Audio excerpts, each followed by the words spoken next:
Hello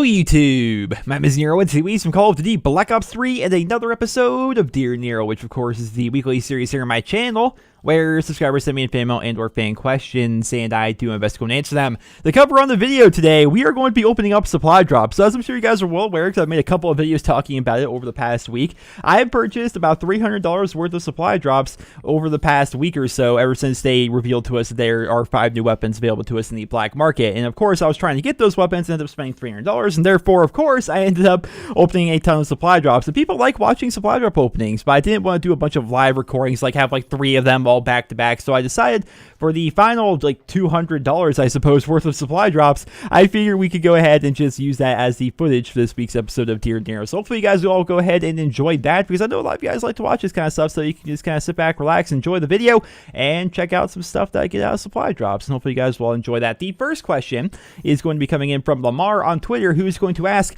what type of Call of Duty game would you like to see from Infinity Ward later this year? This is a question that is going to, I assume, become more and more frequent as the year goes by, as we get closer and closer to the inevitability that Infinity Ward is going to make a game in November. I feel as though people are going to want to know, what do I think about that game? What am I expecting with that game? So I feel as though the game is going to be Ghost 2. That's what I'm thinking it's going to be. It would be cool if it was a Modern Warfare 4. Of course, that would be great, because in my opinion, the Modern Warfare games were better than the Ghost game, because there's only one of them. Because, I don't know, just the ending of the Ghost campaign, it was so disappointing for me. I've ranted about it enough, I think, here on my channel, but like, it was a pretty good campaign, but that ending seriously like ruined it for me. Like, I thought that was the worst ending. Nobody wanted it to end that way. I'm not going to spoil it if you haven't played it, but gosh, that ending was so terrible.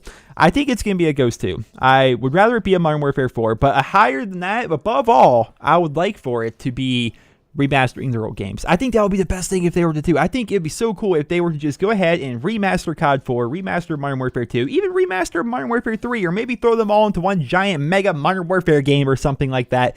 That would be pretty cool in my own personal opinion, because I do feel as though, and I've said it before, I feel as though if they were to remaster COD 4 and just make it so the graphics are completely upgraded, and basically make it look like it belongs in this current generation console, I feel as though it would be a lackluster game. It'd be fun. Don't get me wrong. I love COD 4. You won't find somebody that loves the old CODs more than me, right? I thought it was a great game, but I feel as though the sheer lack of variety in that game would actually kind of hinder it. I don't think people would like it as much as we liked it back in 2007. There wasn't that many guns in the game as compared to what we have now. I think, let's see, there's 4 snipers, 2 shotguns.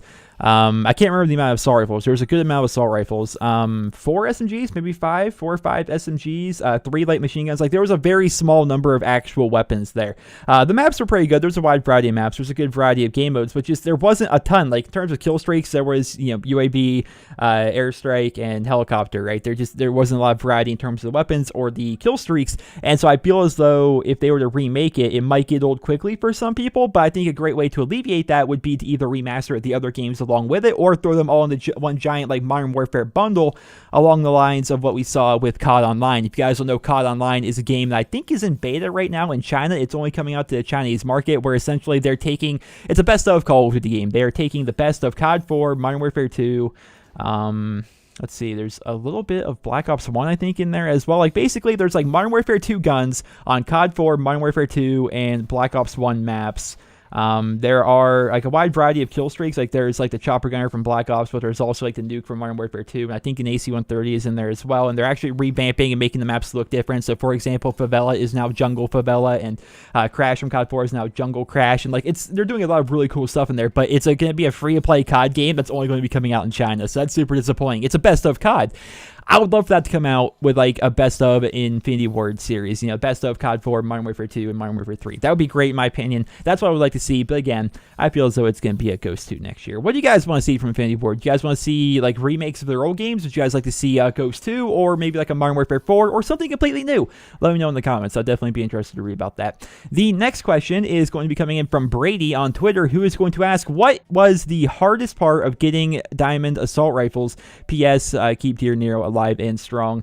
So the hardest part about getting down to assault rifles for me was time, right? So for me, it just took a long time. I wasn't doing anything to kind of make it so I could expedite the process whatsoever. I wasn't doing anything to make it so I could unlock them any quicker by playing like hardcore free-for-all or just specifically aiming for the head all the time. I was just essentially playing the game. I would occasionally aim for the head if it was an easy, some guy wasn't looking or something like that. But for the most part, it just took me a long time. I will say this, though, I think some of you guys may be able to commiserate with me on this. Towards the end, I had nothing left besides 2 Bloodthirsties on the ICR and 1 Bloodthirsty on the Shiva. All right, I need to do both of those things, and I unlocked gold for both of them, then would have diamond assault rifles. It was the most frustrating time of my entire experience of getting down with assault rifles, trying to get to those 3 5-kill streaks. Like, I usually get 5-kill streaks, no trouble, man. It's easy. It's a 5-kill streak. I don't get them every life, obviously. Otherwise, I'd have a 5 KD, but I get them pretty frequently. I may get, 2 or 3, 4, sometimes 5 of them a game or something like that. I go on 5-kill streaks pretty frequently. I have been for nearly a decade. But when I'm actually thinking about it, right, and I'm actually I have this in my head, like, okay, now I'm 3 kills, I only need 2 more. Then you start to claim up a little bit, and you start to, not just run around anymore, not just, play the way you usually would. But you start to claim up, you start to camp more, and just, it alters your play style. And I was getting so frustrated because I could not get these 5-kill streaks to save my life. It was, I kept dying on like a 2 or a 3, or it was bad. It was really, really hard, and I just started getting super frustrated. Once it was over, and I was so happy. I think the final one was an ICR 5-kill streak, and I did on Nuketown or something like that. And I was just so happy that it was finally over. And now I'm working on the submachine guns, and I'm very happy that the submachine guns are not nearly as difficult, because for whatever reason, I get my 5-kill streaks like done right away with submachine guns. For whatever reason, I'm done with the I just finished up the VMP, actually, so I'm done with the VMP, Weevil, and the Kuda, and now I'm working kind of like a mix. I'm working on the Pharaoh, and I'm also working on the Vesper a little bit, although the Vesper, the nerf, it's an okay nerf. Like, they nerfed it recently. It's obviously not as good as it used to be, but it's still a pretty good gun. It really is. I think it's a pretty good gun. But I will say this, though, the increased recoil and stuff has definitely made so the weapon is a lot more ineffective on like larger maps. Like, typically, if you can control your gun pretty well, you can use a submachine gun on a big map. That's actually one of the things I've done for years now, is I like using submachine guns on a big map because people don't expect it, and then you kind of like get right up in their spawn, especially like in ground war. And you get like in their area and you start taking them all out with the silent submachine gun. I used to do that like back in Modern Warfare 2, running around with like a silent mini Uzi in ground war and stuff. That was a lot of fun for me. So trying to do that with the Vesper has actually been a little bit more difficult because it does kick a lot and it goes through its ammo pretty quickly. But I will say, is there a better gun to use on Nuketown? Like, hardpoint on Nuketown, like just running around an extended mag Vesper, like it's still just so good, guys. It's so good.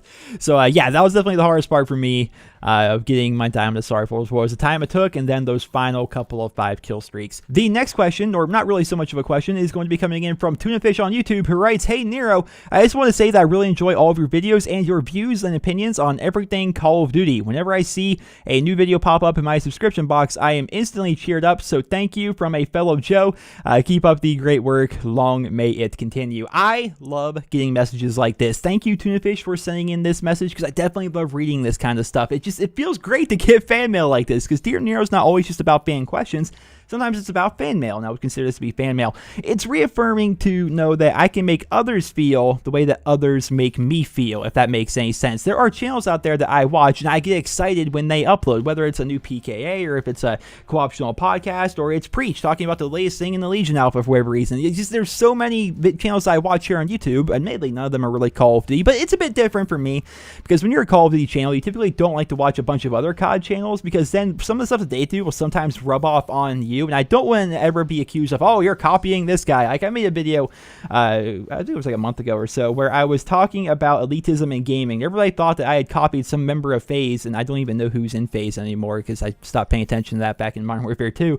Because they apparently recently made a video about like the same topic, and it's like, no, I don't watch that guy's videos. It's a topic I wanted to talk about, and I never want to be accused of copying people, so I just don't even watch other Call of Duty channels. And so I watch these other people, though, however, and it's nice when they they upload. Like, I get excited when they upload, and it's like, yes, this is gonna be a fun video. I'm definitely excited for this. Like, for example, I love like the PKA crew, like Woody and FPS Kyle, and used to be Wings, used to be Lefty, now Mercadirk is on there. It's like, it's a really good podcast in my opinion. I like listening to it, especially because I do so much stuff here at the computer that I can just put that on my second monitor, and it's kind of like background noise essentially while I'm doing stuff. I love that. I like it so much. I recently went back and I started watching their PKA plays Civ 5, which is literally an 8-hour long video of them playing a game of Civ 5, and it's fun to me. Like, I get excited when these videos show up. That's just something about YouTube, and it's nice to know that the videos that I make, and I kind of felt as though it happened already because I made several thousand videos, so you guys were still watching, but it's nice to hear now and again from people like, yes, thank you for uploading this video. It was very entertaining. I get happy when I see you upload. It's nice to know that people feel that way when I upload my videos, and it's definitely great because I know how it feels because I'm on the opposite end as well. I'm not only a YouTuber, I'm also a fan, if that makes sense. Like, I do both. I make videos as well as I'm a fan of other people's videos, so I know how it feels when somebody makes a video and you're genuinely excited for it, and it's great to know that people feel that way about my stuff. The next question is going to be coming in from Michael on YouTube, who is going to write, Dear Nero, in your pursuit for dark matter, what do you think will be the hardest weapon or weapons to get gold? Michael from Music City. Michael, I can already tell you what this is going to be. I've tried it out a little bit over this past double weapon XP and double XP weekend, so I was just trying to use the double weapon XP to my advantage and level up a bunch of guns I don't typically use. The hard ones for me are going to be the obscure ones: sniper rifles, pistols, and the combat knife. How skill-based matchmaking works in Black Ops 3, and how skill-based matchmaking just really works in Call of Duty in general, is if you have a high score per minute, or if you're a quote-unquote high-skill player, they're typically going to put lower-skill people on your team to kind of even out the lobby. How it works is they try to get everybody into your lobby that has a relatively decent connection to the host, right? You want to make sure everybody in your lobby has a good connection. Then once that happens, they split the teams up based upon skill, essentially. So if you're like a super high score per minute player and there's a couple of super low score per minute players, they're going to put you on the same team to kind of even things out. And since I'm a high score per minute player, if I start using like snipers or a pistol or a combat knife, my teammates typically can't carry the extra weight, and we typically just get blown out of the water. I was trying to do that this past weekend, and it was seriously not working. Like, I was running around with a pistol and I was still in first place, and it's like, guys, I'm negative right now. I'm not doing very good because I'm using a pistol. I need you guys to step up a little bit, but they just couldn't, because the teammates they match me up with are typically going to be lower tier players. So it's like, this is frustrating because I can't use these things and carry at the same time. I'll admit it, I'm not good enough to carry with a sniper rifle or a pistol. I just can't. I need an assault rifle or a submachine gun or an LMG or even sometimes a shotgun to be able to do that, So it's frustrating to me that I'm going to lose a lot of my matches trying to get those things gold. It sounds very, very frustrating to me. But yeah, that's definitely going to be the hardest part for me of unlocking dark matter, is trying to level up those things. Perhaps I should actually save that for the nights when my friends actually do play, like this past weekend for a little bit. One of the nights we ended up actually playing, it was myself, my friend Zach, and my friend Cypher, and we were all playing, and that was a lot of fun. We won every match. It was all a complete blowout. It was a blast, because I actually had teammates that could help me out. It was fun, and yeah, that was a lot of fun. And so I should definitely try to do the pistol challenges and stuff like that when I actually have a party to back me up, rather than trying to go into ground war and play solo with a pistol. Typically it's not going to work out that well for me. Next question is going to be coming in from Logan on Twitter, who's going to write, Dear Nero, do you think that Treyarch should reward objective players more? I play the objective, but I always lose. Logan from Canada. Logan, I would say that they already reward objective players pretty well. You get a lot more score for obviously playing the objective. If you capture a domination flag, that is much better than not capturing a domination flag. If you're playing on Safeguard, it's nigh impossible to get your score streaks in Safeguard because you get so little points per kill. The only way to really try to get your score streaks in Safeguard is to actually escort the robot, which is basically a death sentence because you're just walking around on like a portable hardpoint. They definitely reward objective players by giving you score streak stuff. You also get a bunch of XP for playing the objective. That's just what happens. Treyarch definitely rewards the objective players a lot. I think the problem that you're having is you always try to play the objective, but you always end up losing. There's really nothing they can continue to do about that. There's nothing they can say, well, you played the objective a lot here in this game. Here, have even more things, because they already really give us a lot of things. The problem that you're having is you don't have enough teammates to actually help you with the objective. That's definitely a problem, which kind of goes into what I just talked about with the last question. I mean, the way skill-based matchmaking works, if you're always playing the objective, you're probably going to be a high score per per minute player, and therefore they're going to match you up with lower score per minute players to try and even out the lobby, and therefore your teammates are typically going to be bad, and you're going to have to carry. So that's just kind of the very nature of skill-based matchmaking, I suppose, which definitely stinks. I don't think they should try to reward objective players even more, because I feel as though they reward us enough. Did I ever actually make a video of this? I can't remember. I ended up getting a swarm with 2 kills using a pistol in Black Ops 2 because we were just going back and forth. It was domination on the map with Meltdown, right? Meltdown? Big old map. It's got the big nuclear silo thing in the middle. So we're playing on that map, and essentially I was just running back and forth, taking flags, because we were just like clearing them all out and taking flags, and we just all kept capturing flag after flag after flag after flag to the point where I got a swarm with 2 kills. I had 2 kills in that game, and I had a swarm because I captured that many flags. Like, you can definitely be rewarded for playing the objective. That's just the very nature of Treyarch games. I think they definitely reward you, but the problem you're having is you just don't have teammates to help you out. You're just losing a lot of games. That's definitely disappointing. Now, I have brought up the idea on Twitter, and this is something that I personally would love to see implemented. I know it's not going to be for everybody, but something I would love to see personally implemented. Have you ever had those games where you are just by a country mile the best player in the lobby because you are first place and just by a ton? Like, let's say you have 6,000 score and your team lost, and the closest other person in the entire lobby has like 3,500 score. Have you ever had those games? I'm sure you guys have. I think it would be great if you did that. When they show the winners podium, like the first, second, and third place players for the winning team, they should put you on the first place thing and just have your guy just doing the shaking my head thing, just sitting there looking at the ground, shaking his head as to how bad his teammates were, because that's what it really comes down to ultimately. It's like, I was the number 1 player in the lobby. I had like 2,000 more score than anybody. I did everything I could. And then you have these people like sitting there doing their emotes and just kind of like doing a laugh at you, or the grave digger, like doing all of their things. And it's like, I don't deserve to see this. I did the best I could. I was best player in the lobby. Why did this happen to me? So I think it'd just be funny if you were by far the best player in the lobby, and even if you're on the losing team, you should still be the first place guy, because I think that would be hilarious. The next and final question is going to come in from Riley on YouTube. This is actually kind of a long one. He writes, Dear Nero, I have a problem. I am a boxer, as you can see by my logo, but I haven't been going because my mom isn't working and my stepdad lost his job 3 months ago, so we can't afford to pay the annual subscription for USA Boxing, which you need in order to compete in events, or the monthly fees for my boxing club. I'm 16, so I'm old enough to work, but the only job I've ever had was working at a family business, which was a cabinet shop, so I don't have any experience with a real job, so I don't know what to do. Since you've had this experience, I was hoping you could give me some advice, because I want to continue the sport I love. Even though I can't actually go to fights or train at the gym, I'm still training on my own time, like running in the streets, jump rope, and etc. P.S. I also need money because I'm still playing Advanced Warfare on the Xbox 360, and all my friends got the Xbox One with Black Ops 3 for Christmas. Sincerely, Riley from Idaho. So Riley, I think the saddest part of that entire story was you're still playing Advanced Warfare on the 360. Ugh, my heart goes out to you. But in all seriousness, Advanced Warfare wasn't the worst game in the world. It was okay, I suppose. But it's definitely a sad situation. You're definitely going through a rough patch, especially in your family's financial situation is definitely not in the best of terms right now. But it can get better. Things will always get better. Just keep that in mind. Eventually, your stepdad is going to get another job. Perhaps your mom will actually decide to go for a job. Who knows? You didn't really specify. Maybe she's a stay-at-home mom by design, or maybe she decided to just not work for a while, or what have you. Maybe she got laid off. I don't know the situation, but apparently your mom and your stepdad, neither one are working right now. Eventually, one of them is going to start, if not both, because people need to work in order to thrive in this world. So eventually that's going to happen. So that's going to be good. In terms of you getting a job as a 16-year-old, this is actually a question I get quite a bit, because a lot of my fans, between 16 and 24 is like my average demographic, I would say. And so I get a lot of questions on how do you get your first job? How do you get a job? How does this all go down?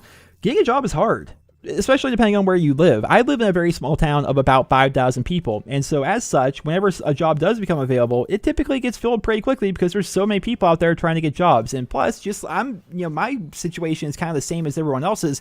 Everybody I know is pregnant or having kids. Like everybody my age, I'm 24 now. Just about everybody I went to school with now has a child of some kind, right? And so everybody is trying to get jobs. Like I have a family now. I got kids. A lot of people are getting married and stuff. I'm 24, so a lot of people my age anyway are, starting up families, starting their careers, doing all this stuff. So every job seems to get filled up pretty quickly around here. My brother, who recently turned 19, also got his first job, and it took him forever to get it. Like it took him like 6 months to actually get his job because there was just no place was hiring, and any place place that was hiring, there was people that already had like actual experience at other places that were getting hired instead of him because he didn't have a job yet. You know, it was his first job. I had kind of the same situation. It took me a while to get my first job as well. It took kind of like my brother, like maybe 6 months or so until finally I was actually hired at Walmart of all places. And I was a second shift inventory associate, which essentially meant that I unloaded trucks and I stocked shelves when there's like no trucks to unload. And occasionally I would like stock the freezer and stuff like that or do inventory in the back. But for the most part, I unloaded trucks and I stocked shelves and stuff like that. That's essentially what I did for a while. And then I started doing YouTube and then things kind of went up from there. How I got my first job was essentially persistence. What you want to do is apply everywhere you can. Don't feel as though you are above any job out there, right? So one of the things I did, and this is definitely a bad thing looking back on it, is I didn't want to apply to a fast food place. And the reason wasn't because I looked down on fast food workers. It's because I was worried that I was going to hate the food if I worked around it all day. Because I've heard if you work at like a pizza place and all you make is pizza, suddenly you just hate the smell of pizza. You're just tired of being around pizza, you know? And so I didn't want that to happen because I freaking love pizza. You know, I love McDonald's, I love burgers and stuff like that. I didn't want to work with food because I was worried it was going to make me not like that food. And at the time, I was already severely underweight. That's the last thing I needed was to not want to eat any fast food and stuff like that. I'm actually, this is kind of an update, completely irrelevant to the question, but I'm actually getting a lot healthier now. I'm actually up to a healthy weight. A lot of longtime fans of my channel know that I was actually a very skinny person. I was 6'3", like 130 at my worst. I was actually very, very skinny. I was 160 in high school, but after I was done with high school and I stopped eating regular meals because of school, I definitely lost a lot of weight. I'm actually up to about 200 pounds now, believe it or not. I'm 6'3" and about 200 pounds. I'm actually a healthy average weight for a guy my age now. It's freaking amazing, you know? So that's definitely pretty nice. But back on topic, it took a while to get a job. And you have to apply everywhere. That's the thing. You have to apply everywhere possible. If there's McDonald's, apply. Burger King, apply. Gas stations, apply. You know, work behind the register if you can, although some gas stations probably won't let you because you're 16, because you have to be at least 18, I think, to be able to work with cigarettes and tobacco and stuff like that. So that's probably not going to work out for you, but just apply everywhere possible and just be persistent with it. You know, grocery stores are a great place for somebody that's 16 to work because you can do what I did at Walmart essentially and stock shelves. That's pretty easy work. Or you can work at a cash register and just, you know, check people out. Or you could be the guy that goes out there and like gets all the carts, depending on the store you're working at. Like that's like an actual job at my local Walmart. Is they have somebody who is like essentially like responsible for gathering all the carts out of the parking lot and bringing it back in. Like there's a lot of jobs a 16-year-old can do. The problem is trying to convince them that you are worthy of being hired because you're 16. You can't work a full week, right? There's laws about how many hours you can work if you're underage. I know that. You obviously have school and stuff like that will get in the way a little bit. So it's kind of hard to hire a 16-year-old, but persistence is key. And call, right? Call them often. Be like, hey, I applied here a couple of days ago. I haven't heard back. Just wanted to call and see how my application is doing. Typically, they'll say, oh, we haven't gotten around to it. But still, it's good that you're calling. It looks better if you're calling in and constantly checking in on your application. Be personable. When you go in there and you make your application, sit there and talk to people for a little bit. Like if you actually get to talk to a manager or talk to somebody that may be hiring, sit there and chat it up with them. You know, that can definitely help out as well. Just be a very personable person. Make sure you're looking good. Don't go in there looking like a bum, and just be, at least for that short period of time, the best version of you. That's the best way that you can try to get a job, in my own personal opinion. Again, it's very difficult to actually get this stuff, especially if you live in a small town like I do. But if you're in a bigger city, you didn't specify where you live, but if you live in a big city, I don't know because I've never lived in a city, but it might actually be easier for you to get a job there because maybe there's more job opportunities. But then again, if there's more job opportunities and you're in a city with more people and then an increased population, perhaps there's more people applying for those jobs. So maybe it's the same as living in a small town. I don't know. But do your best, and hopefully you can get through this, because I know you say you really like boxing, and it's one of your favorite things to do. And it's awesome that you're doing stuff on your own time. You're still running. You're still doing jump rope. You're still training, essentially, even if you can't actually train at a gym. And that's definitely pretty awesome. So just keep on trying. I have a feeling you'll be able to get this job eventually. You just got to keep working at it. And hopefully your mom, your stepdad, or your real dad, or anyone, I don't know your entire situation, hopefully somebody can start working again in your family, because nobody working in a household is definitely a bad thing. Ladies and gentlemen, that is going to conclude this week's episode of Dear Nero. I hope you guys all enjoyed it. Drop me a rating wherever you guys feel it deserves. And if you guys would like to submit your question for the next episode of Dear Nero, there's two ways you can do it now. You can either tweet me on Twitter by using the hashtag Dear Nero, or you can send me a personal message here on YouTube. Either or, I will read through all of them. And if I feel as though your question is a good question or one that will fit into the format of the show, it will be featured on the next episode of Dear Nero. Once again, guys, I hope you guys all enjoyed the video. Drop me a rating. I hope you guys all have a wonderful day.